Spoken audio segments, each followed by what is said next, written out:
Positibo ang Department of Tourism na daragsa ang mga turistang bibisita sa bansa matapos ang matagumpay na pagdaraos ng Miss Universe pageant. Bukod kasi sa magagandang tourist spots, na ipatampok din sa pag-host ng Pilipinas ng Miss Universe ang Filipino hospitality. Nagbabalik si Eunice Monte. Masayang-masaya ang buong pamunuan ng Department of Tourism sa naging matagumpay na Miss Universe pageant na idinaos sa bansa.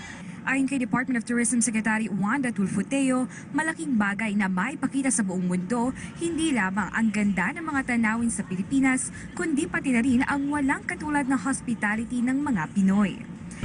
Kasi good news, at least itakpan yung mga bad news. This is something different. Pakita natin sa buong mundo that after all, the Philippines is still safe and the candidates went to different provinces. Kaya naman matapos ang pageant ay inaasahan naman ang pagdating ng mas maraming turista sa bansa, lalo na sa pagpasok ng summer. Aniya, ang lahat ng ito ay hindi mangyayari kung hindi rin dahil sa malaking tulong ni former Governor Chavit Singson na isa rin sa mga punong abala sa pageant. Lahat ng Pilipino, winner dito, lahat tayo. Hindi namin magagawa ito kung walang tulong lahat. Especially the media, lahat ng tao. Suportado at satisfied naman ang kalihim at si former governor sa naging performance ng ating pambatong si Maxine Medina, lalo na't kasama siya sa nakapasok sa top 6. Okay naman.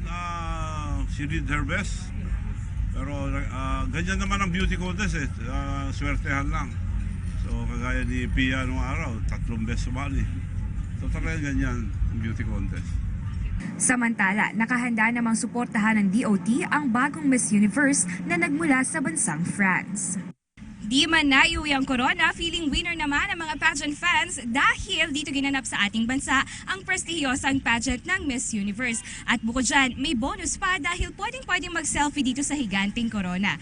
Mula dito sa SM Mall of Asia para sa PTV News, Eunice Monte.